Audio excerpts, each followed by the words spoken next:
Bismillahirrahmanirrahim. Nahmaduhu wa nusalli wa nusallim ala rasulil karim wa ala alihi wa sahbihi ajma'in. Amma ba'du. Rabbi shrah li sadri wa yassir li amri wahlul 'uqdatam min lisani yafqahu qawli. Lanjut ngaji sirah nabawiyah. Al-hisar al-iqtisadi. Boykot atau embargo ekonomi. Warada biasani dan mukhtalifah an Musa bin Uqbah an Ibn Ishaq wa an ghairihima anna kuffara Quraisy ajma'u amrahum ala qatl Rasulullah SAW wa kallamu fi dhalika Bani Hashim wa Bani Muttalib walakinnahum abu taslimuhu ilayhim falamma ajizat Quraisy an qatlihi sallallahu alaihi wasallam ajma'u ala munabadatihi wa munabadati man ma'ahum min muslimin wa man yahmihi min Bani Hashim wa Bani Muttalib maka dari bidzalika kitaban ta'aqadu fihi ala alla yunakihuhum wa la yubayyi'uhum wa la yad'u sababan min asbab rizqi yasilu ilayhim wa la yakun minhum sulhan wa la ta'khudhum bihim ra'fa hatta yuslima Bani Muttalib Rasulullah sallallahu alaihi wasallam ilayhi lil qatl wa annahu kitaba fi jawfil Ka'bah. Jadi ini salah satu fase yang cukup berat dalam perjalanan dakwah baginda Muhammad sallallahu alaihi wasallam, yaitu fase di mana baginda Muhammad sallallahu alaihi wasallam dan keluarga besar beliau dan beberapa orang yang beriman kepada beliau dikurung dalam lembah yang cukup sempit, kemudian diboikot. Tidak boleh menikahi mereka, tidak boleh jual beli dengan mereka, bahkan semua hal yang berkaitan dengan muamalah termasuk ekonomi, hubungan sosial, semua harus diputus. Belas dikucilkan di satu lembah yang sempit di tengah padang pasir kota Mekah. Ini Masya Allah. Dan ini tidak sebentar. Ada yang mengatakan 2 tahun, tapi pendapat yang masyhur, yang sahih sampai 3 tahun. Jadi sekitar 7 kenabian sampai tahun ke-10 kenabian, 3 tahun sebelum hijrah. Ini tentu sangat berat. Kenapa? Karena melibatkan keluarga. Kalau cuma kita saja, umpama kita dihukum seseorang, itu kadang tidak terlalu berat. Tapi kalau istri kita, anak kita, paman-paman kita, sepupu kita, keluarga besar kita, teman-teman kita kena, itu rasanya berlipat-lipat. Ya enggak? Gara-gara aku akhirnya wong sekitarku juga kena. Ini di antara fase yang terberat baginda Muhammad SAW. Dan embargonya enggak main-main. Sampai tingkatannya wasyadda alaihimul bala wa fis sahihi annahum juhidu hatta kanu ya'kuluna al-khabar wa waraqash syajar, sampai betul-betul nggak bisa makan. Jangankan kalau makan gandum kering itu sudah, kalau misalnya sego uyah, tingkatannya nggak bisa, sampai mangan khobat itu dedaunan yang rontok di bawah, digodong-godong sing rontok, dan dedaunan dan di Arab apalagi entah itu kan dedaunan kayak kita kan pikirannya daun enak, mana langsung do kan, wah lalapan dong. Ini Arab ini godongi gak pada oke, cara enak mesti godong-godong kasar, dan itu yang mereka makan. Bahkan dalam banyak riwayat sampai tiap malam terdengar suara puluhan bayi-bayi nangis. Soalnya kene sing iso dipangan, gak iso diombe. Cara ngandano ASI, tapi nek ASI kuwi ibuke dhewe mangane godhong garing, ya otomatis banyune gak metu. Cara metu ya suwi. Jadi betul-betul satu ujian yang luar biasa. Bukan hanya Nabi, tapi keluarganya Kanjeng Nabi, Bani Hashim dan Bani Muttalib. Kemudian kemudian wajar lah kalau Al-Quran sampai mungkin termasuk mengapresiasi keluarga beliau, walaupun sebagian belum iman. Apa kata Al-Quran? Qul la as'alukum 'alaihi ajran illa al-mawaddata fil qurba.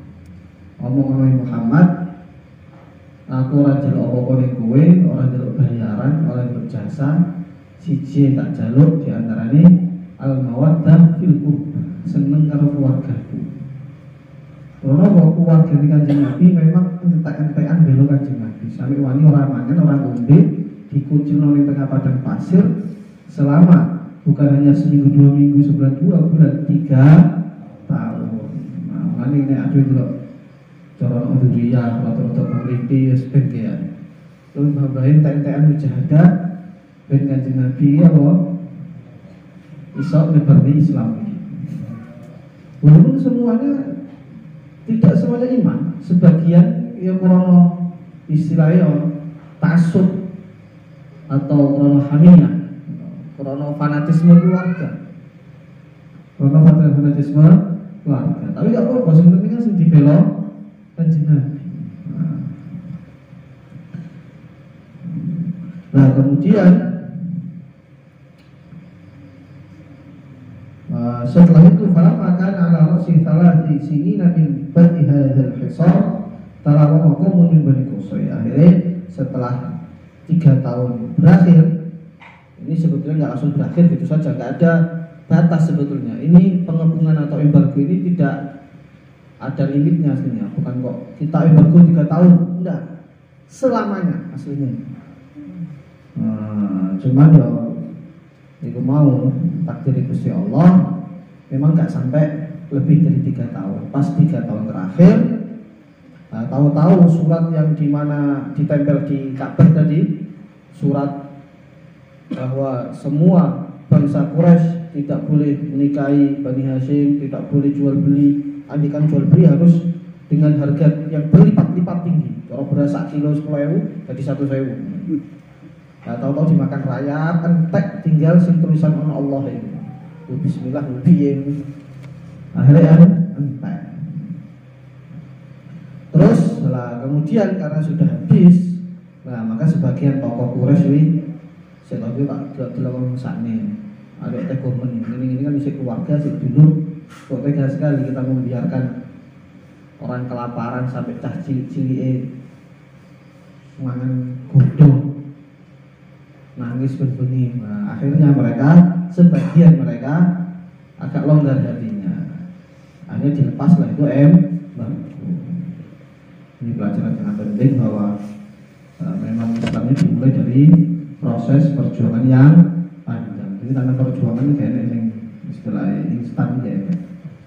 Maksudnya perlu proses. Semuanya penting. Kita ada manusia diuji oleh Allah itu nggak mau proses. Ini lulus langsung sih langsung sugih. Sugih pondoknya langsung 1.000, anaknya langsung 10. Nah, ini penyakitnya menungso. Kadang delok apa-apa iki sing akhir, delok kiai gak didelok zaman biyen nih, didelok sing saiki. Kok enak ya iki mobil gonta ganti ya. Makan penak. Atau lihat Habib saiki kok penak. Oleh yang tinggi dihormati. Delok Gus ngono, pokoke Gus.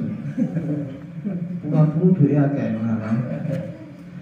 Nah, itu kaya omongannya wong sufi. Barang siapa yang melihat fi nihayatina halak, wa nadhara fi bidayatina najah. Wong kok delok awalku, mujahadahku awal mbah bae sapa niku selamat. Tapi nek delok pas dadine, pas delok akhire halaka. Hancur. Ini delok nek niru awale. Ojo niru Gus, niru bae. Wong kok niru Gus ya wis alamat. Gus ya alamat. Buyar tenan iki. Ning ndi ngomong bilati tenan iku ya. Delok neng man nadhara fi bidayatina najah. Wa man nadhara fi nihayatina halaka. Ini sing ngomong nek jalan indikone siapa keterjalan. Gara-gara ono mau wali santri delok Syekh Abdul Qadir Jailani mangan ayam panggang.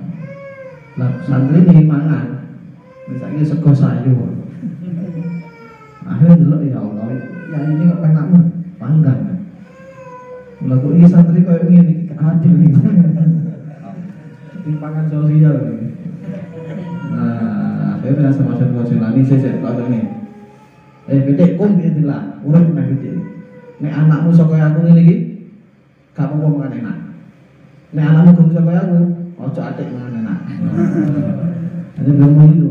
Wong nek delok akhirku akhir-akhir iki karena wis sukses iltihane, ya mesti penake enggak karek penake kok memang.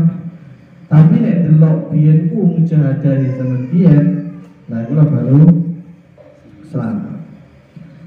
Nah kemudian di sini nih orang-orang orientalis menuduh bahwa dengan peristiwa ini fanatisme Bani Hashim dan Bani Muthalib sejak awal memang sudah terendus, terindikasi dalam gerakan ajaran Muhammad. Maksudnya ajaran Muhammad itu memang ono mambu-mambu arabe mau menghidupkan ajaran keluarganya Bani Hashim dan Bani Muthalib.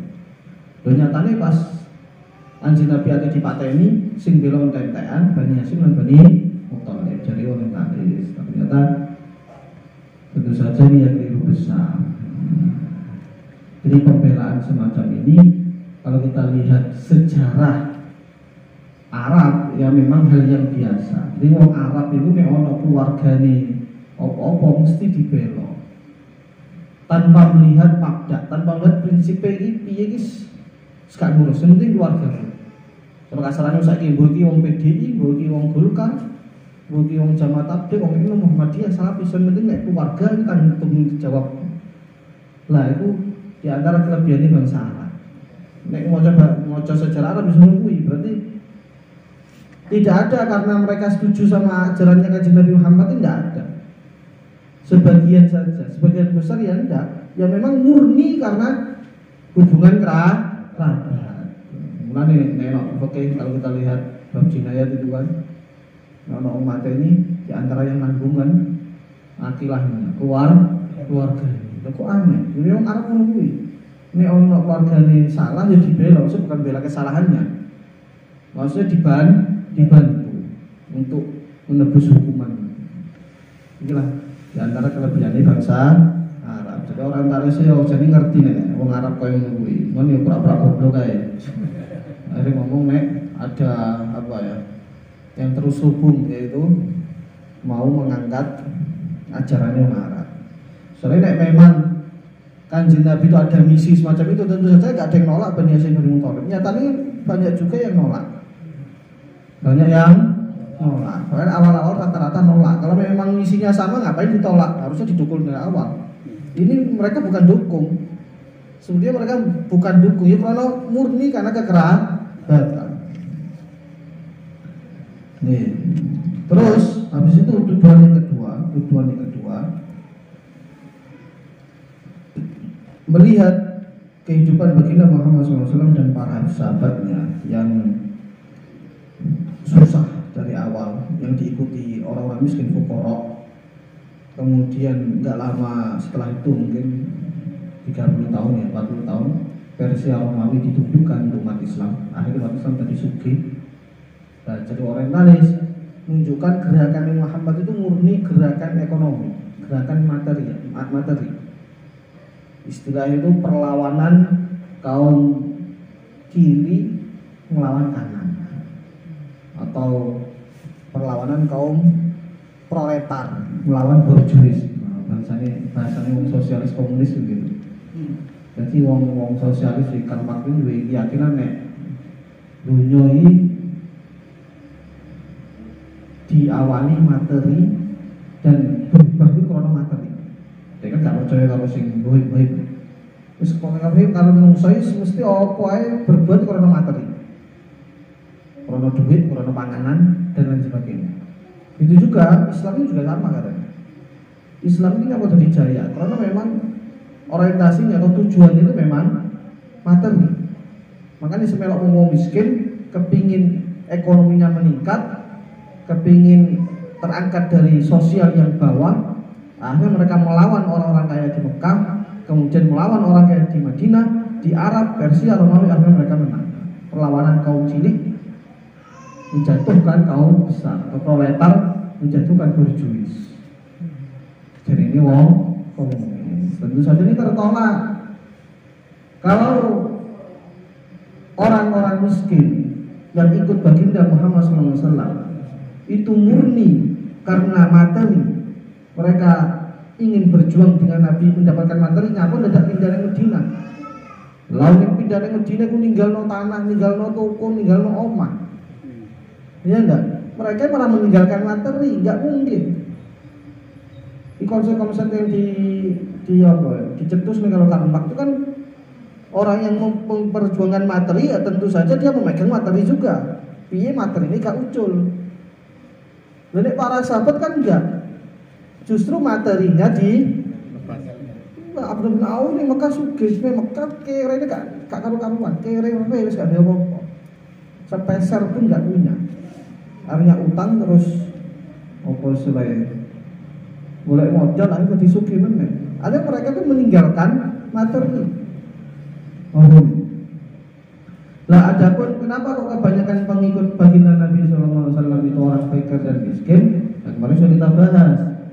Karena biasanya wong miskin ini hatinya relatif lebih bersih sehingga lebih gampang menerima kebaikan. Yang kedua, orang miskin ini rata-rata gak duwe kepentingan. Ada lebih mudah ikut perkara sing apik. Yang sugih kan pertimbangannya oke. Kok iki bisnis kuwi. Kok koneksi kuwi kene ora terus kok pikiran. Yang kabar sugih kan uripe longgar. Kopi kerja wis selesai. Pikiran aneh-aneh. Gak ada pertimbangan aneh-aneh. Mana wong sing gak duwe asline dalam satu sisi itu lebih indah hidupnya daripada wong sugih, kakek pikiran, kakek pertimbangan. Mulane sing melu Kanjeng Nabi awal rata-rata wong fakir lah wong miskin. Bukan karena ini perlawanan kaum kiri atau kaum proletar, enggak. Kemudian yang ketiga, memang para sahabat itu menundukkan Persia dan Romawi. Tapi kalau kita lihat sejarahnya, mereka menundukkan Persia Romawi itu bukan untuk karena melihat dunianya, enggak. Nek memang murni karena materi, tentu saja Sayyidina Umar ketika menundukkan Persia Romawi, beliau akan datang ke Persia jadi raja ning ngono, diduduki anune singgasanane, wis tak kudeta. Dadi raja. Nyatanya kan enggak. Sampai mahkotanya digeletak-geletak nang Masjid Madinah. Sayyidina Umar pakainya juga masih tempel-tempel kok terus dadi berubah dadi mewah, dadi lambine dadi wapi-api kan enggak. Dan rata-rata mayoritas sahabat juga begitu, kehidupannya tidak berubah. Tetap sederhana, berarti tendensinya memang bukan materi. Bahkan sebagian sahabat itu naik perang ngomongin ini raja nih, indahultumul Islam taraknakum wa ardakum amwalakum. Kowe nek mlebu Islam melu aku wis tak benke, kowe tetep dadi raja, tanah-tanahmu ya gowon, bondo-bondomu ya gowon. Jadi andaikan Persia Romawi raja-raja yang menerima, mereka tetap jadi raja. Punya pokok terus jadi jatuh terus dikuasai Islam, ya kalau dia gak manut masalahnya. Orang manut jadi beda wong Islam karo bangsa kok Tartar beda. Tartar memang niat menghancurkan, Islam enggak. Nek kowe melu mlebu Islam penak nyembah Gusti Allah, salat 5 waktu mlebu surga, ya wis kowe tetep dadi raja. Kita enggak ada niat untuk merebut tanah kalian, enggak ada merebut harta kalian, enggak. Lalu kata-kata sahabat ini rojo-rojo sing ditekani.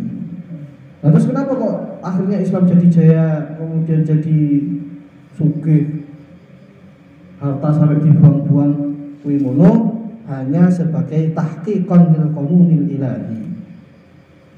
Ya memang aturan Gusti Allah, sunnah Gusti Allah, wong nek amal agama bakal jaya ning dunya lan ning akhirat.